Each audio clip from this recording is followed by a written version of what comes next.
Hi there again. This is Susie. I got knocked off a while ago. Technology is wonderful, right? Okay, so as I was saying, some people say it's too expensive to eat healthy. Okay, so it's anything is expensive. Any type of food that you buy is expensive. All the costs have gone up. Um, Use comparison ads.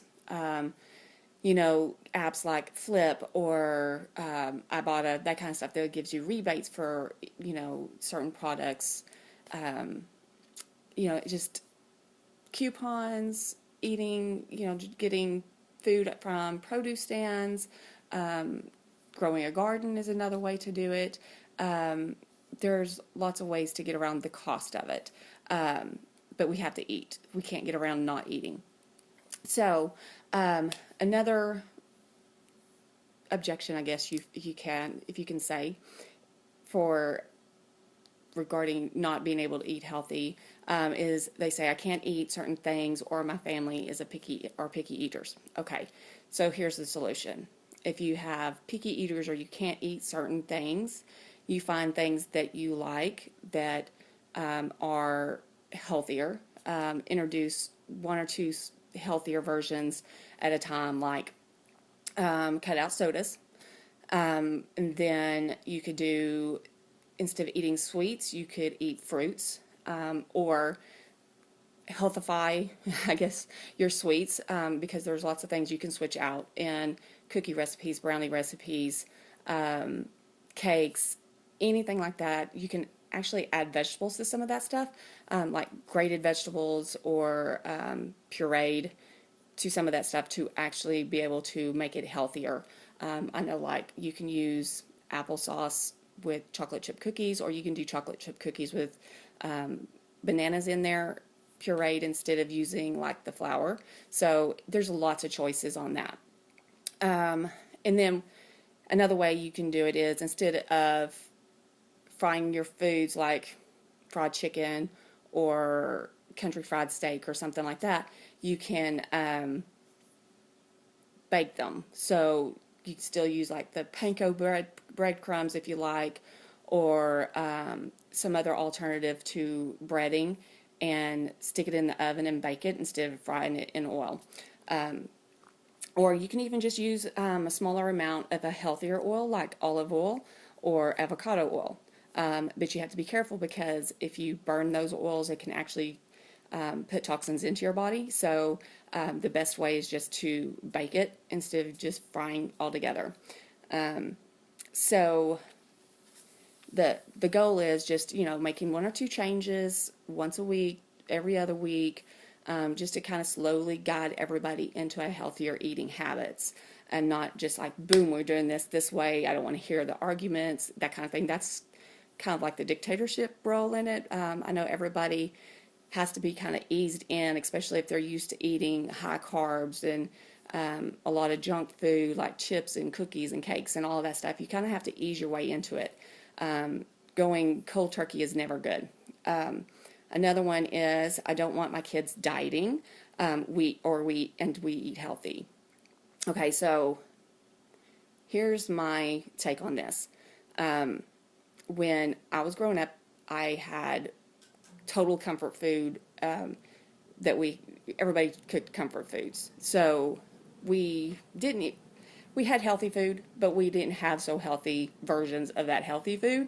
So, instead of, whenever I had kids, instead of having Fruity Pebbles available for my kids when they wanted cereal, it was Honey Bunches of Oats or Cheerios or Corn Flakes or something that was healthier, but they were still eating cereal.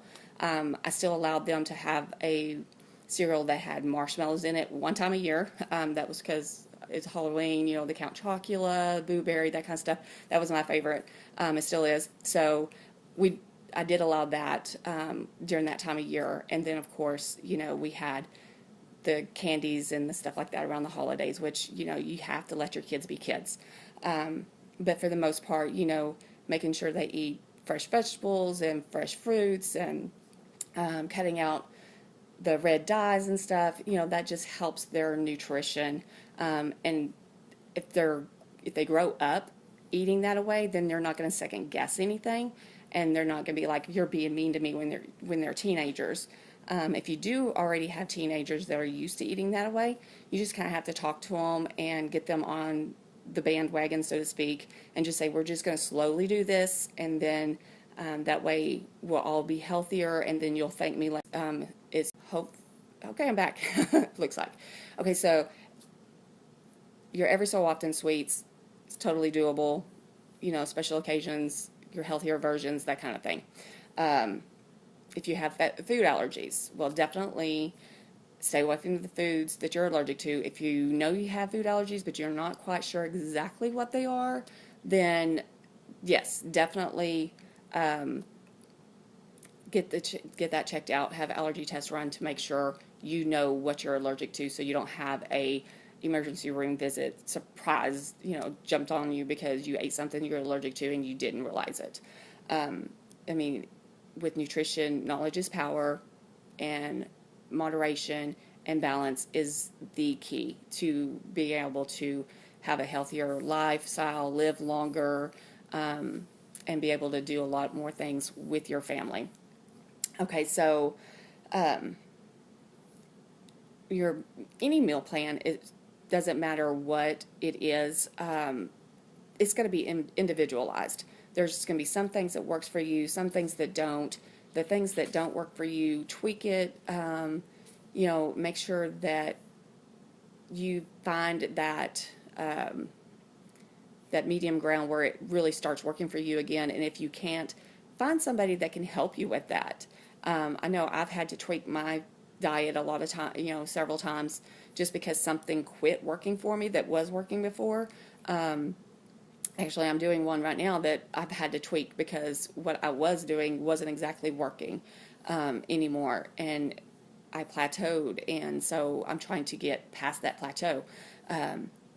There's nothing wrong with that. It happens. Your body gets so used to a certain way of eating, and it refuses to change from that. So you have to try different things to find something else that does work for you and to implement that to get you past that. So maybe you can then go back to what you were doing to see if that will work for you again. And if not, you just keep tweaking everything till you have that lifestyle that works for you.